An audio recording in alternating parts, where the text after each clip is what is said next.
Now let's talk about normal distribution. It is the most common and important probability distribution because it's simple and it can be used to address a lot of phenomena in the real world. And the process of interest arises in variety of areas. It is also the foundation or assumption before many statistic sampling and inferences can be done. Okay, it is usually assumption. And it can be used to approximate binomial distribution. So in order to define a normal distribution, we need to know the mu of your data sets or observations. And we also need to know variance of the random variable. And the sigma here is the lowercase sigma. Is used for standard deviation. Of course, then square sigma, square standard deviation is just variance. And here is the formula and the curve of the standard deviation.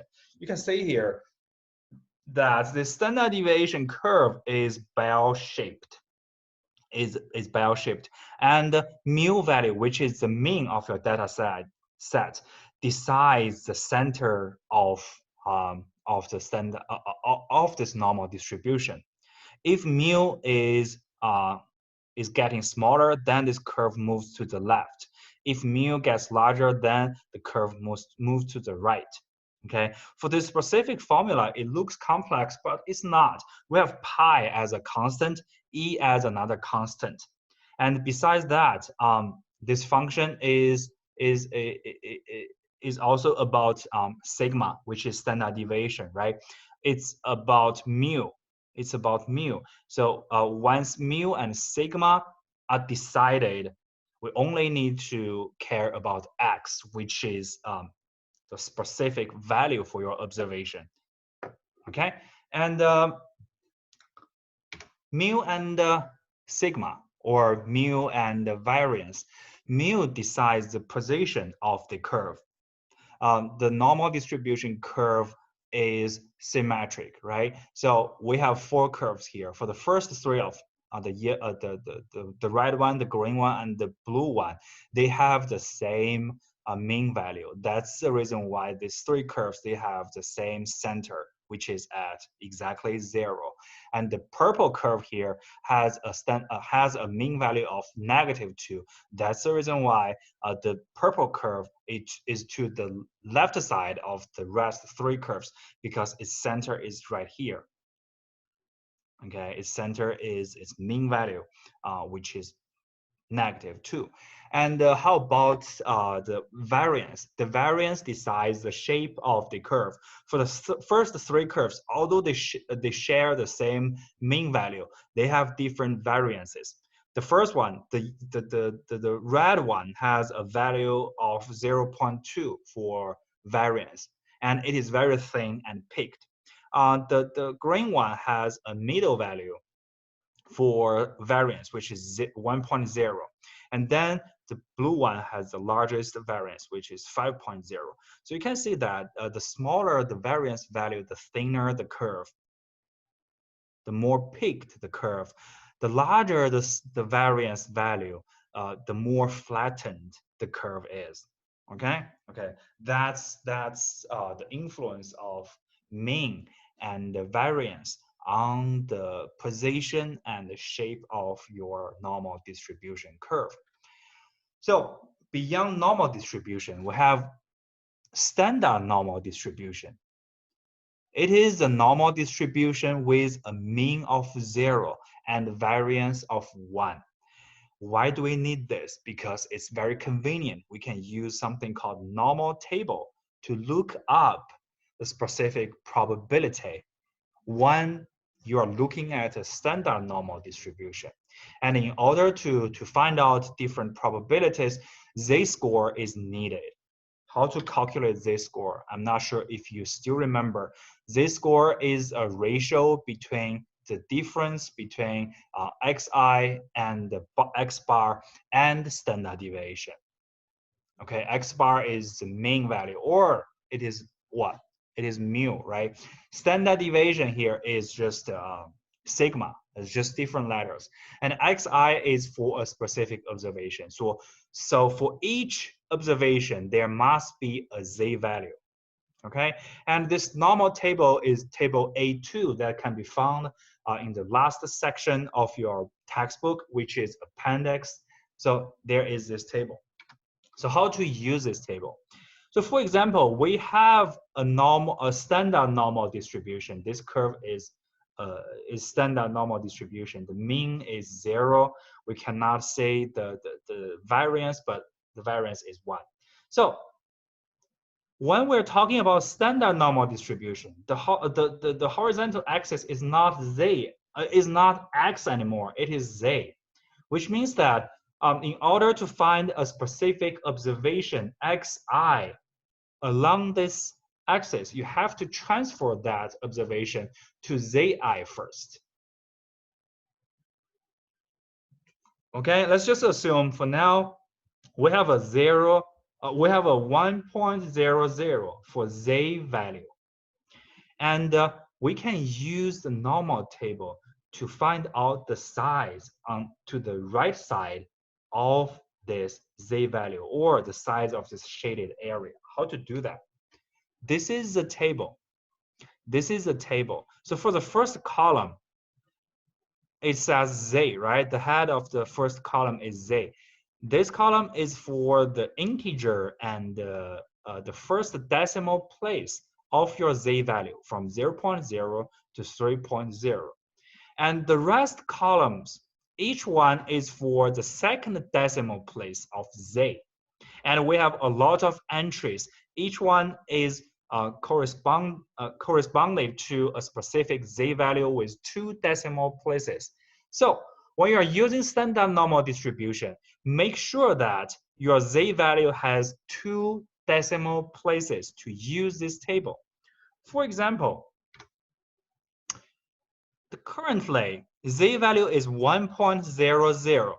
So 1.0. The second decimal place is also 0. So 1.00.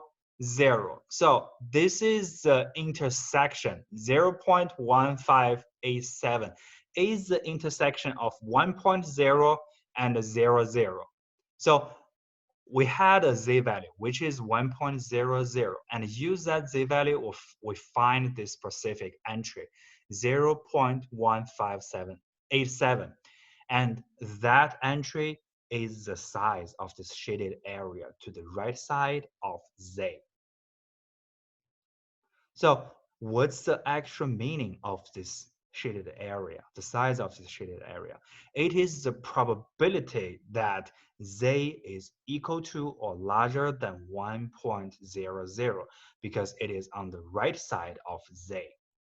So when you are looking at a data set that can be addressed by standard normal distribution, you can simply calculate the z value for a specific observation to find out the probability that a specific z is larger or equal to that observation's z value.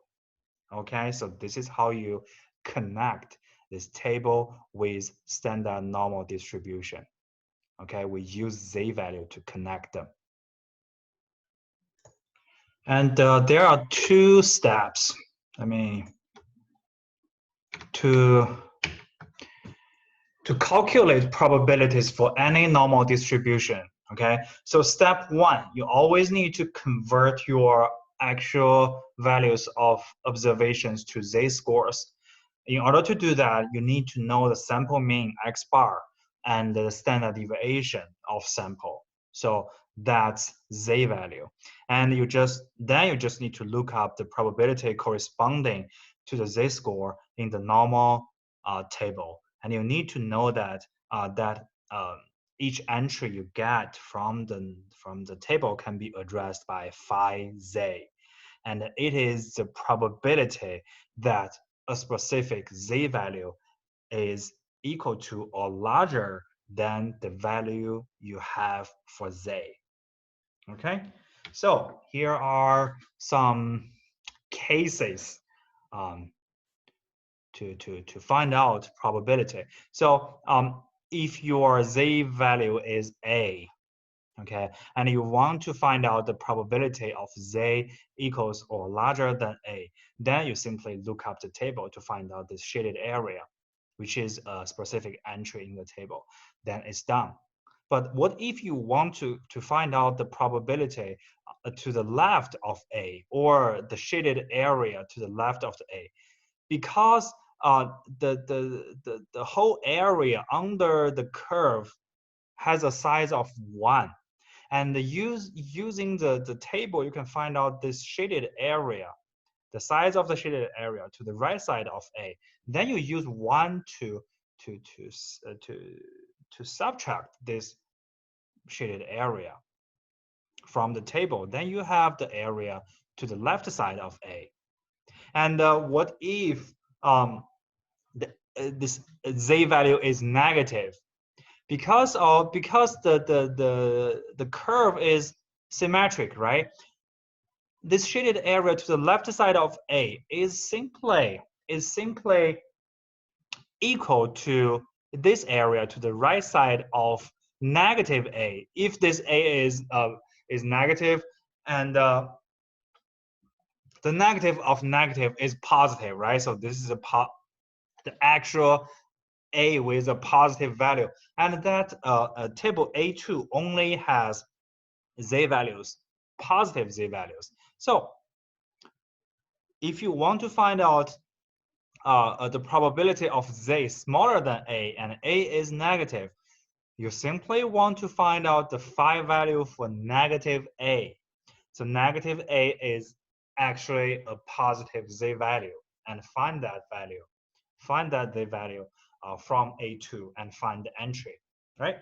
So more examples here, right? I will just leave them to you, and only this one, the fifth one and sixth one, they are more complex, right? If you want to find out the probability of z between A and B, you need to use this formula. But yeah, anytime if you are confused, just draw this curve and find out the shaded area you want. So how to find out this shaded area? You use 1 to subtract this part and subtract this part, right? Right. This part is phi negative A. It's just this situation, right? The left side of A, shaded area here, but not shaded here. But you want to use 1 to subtract this part. And also this part not shaded. What is its value? You just need to find out B and use table A2 to find out this empty area, right? You use 1 to subtract this part to the right of B and the part to the left of A. The rest area is the shaded one. It's similar here. It's just A was a negative value. Now it's a positive value. It's a positive value. And here is an example. Now the example I used to introduce standard deviation. Sorry, not standard deviation, normal distribution. So the mean annual temperature is normally distributed, okay? Here comes the convenient part. It's normally distributed with mean 40 Celsius degree and standard deviation 2 Celsius degree. Random variable, the mean annual temperature, okay? We want to find out P, X larger than 12, smaller than 15. So we calculate Z value, okay? We consider, let's just calculate first. So this is Z12. This is Z15, right? We use 12 and 15 to calculate the Z values for these two specific observations. And then we consider that this is it, right? Because we have mean value, we have standard deviation, and we have Z values here. And since we have transferred these two observations, not actual observations, right? Those two observations we care about, right? We have transferred 12 and 15 to z values, which are -1 and 0.5. Now we can use standard normal distribution to address the data set.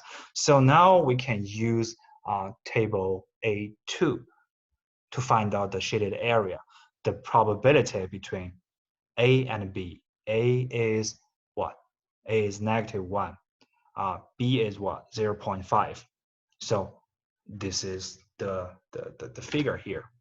Okay, and so step 2, look up probabilities in normal table A2, right? Because A here is negative, so we use negative A, which is +1, and phi z15, because here z is positive, so we don't have to do any transformation.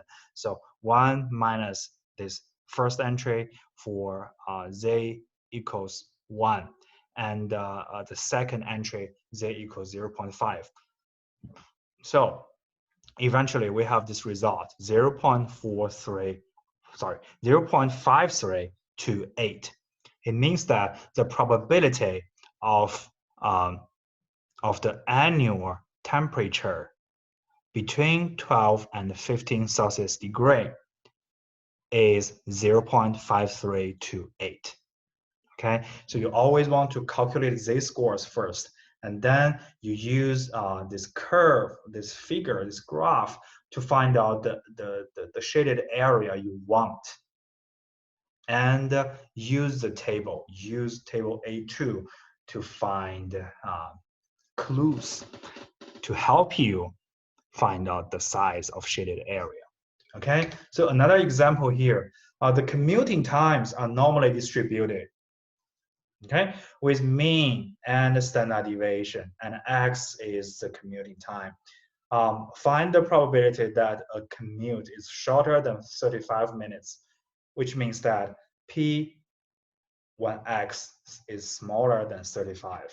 So first thing, always find the z-score for that boundary, 35, right? So 35 is observation, this is the mean, this is the standard deviation, so z-score is 0.3125. Since we have z-score now, we can use standard normal distribution. We can use table A2. So again, draw a graph for this z-score, and x smaller than 35, which means the shaded area to the left side of A. A is 0.3125. So you just need to find out this unshaded area using table A2 and use 1 to subtract that value. Okay, so when z is equal to 0.3125, actually that's not that's not necessary, because the table only cares about the first 2 decimal places. So 0.31 will be good enough. You can find the entry. This is the entry. You use 1 to subtract that. You have the size for the shaded area, which is 0.6217. Okay, so this is what I want to say. That's all I want to say about probability for continuous random variables. Compared to discrete probability distributions, this one is more, not more, I would say is less straightforward. It's still straightforward, right? So the idea here is that, especially for the most commonly used normal distribution, the idea is that transferring or converting specific observation values to z values, and just look up the table. Okay, I have to say that this part, if it is new to you, you will need some time practicing, do some calculation yourself, and review it multiple times to figure out what is going on here. But do not worry, it's very normal. It's totally normal. Just invest some time on the calculations and you will be fine. Okay, thank you.